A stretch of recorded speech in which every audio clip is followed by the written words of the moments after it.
Ulang balik. Dia kata, ulang macam ni. Dia kata dalam Islam lelaki boleh kahwin 4. Bila kita mengadu, kita boleh share resepi. Macam resepi kau sedap. Dia cakap macam tu, Mat. Boleh kan diorang ni kan? Dia bini ke bapa. Dia kenapa masalah dia nak jadi madu ais, Mama kata nak share resepi. Tak payahlah. Kita 7 hari kita masak 7 hari. Resepi banyak tau. Kita tak perlu dah nak share resepi. Tak payah. Tak payah. Yang you nak sangat suami kita kenapa?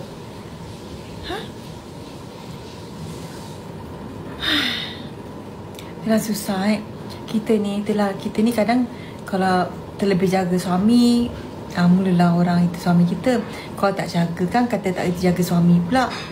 Kita sebab salah. Kadang-kadang kan kita macam suami kita nak pergi kerja, kadang kita nak je dia pakai perfume satu body dia. Tapi kita fikir balik macam kejap kau yang wangi kan, perempuan lalu sebelah dia kan terpikat pula. Kita macam tu tau. Kita jadi sebab salah. Tapi kita menjagalah suami kita. Kalau dulu suami kita kan handsome macam sekarang ni. Dulu suami kita adalah macam Bangla sikit. Tapi setiap kahwin dengan I yang jadi macam tu. Jadi macam hero.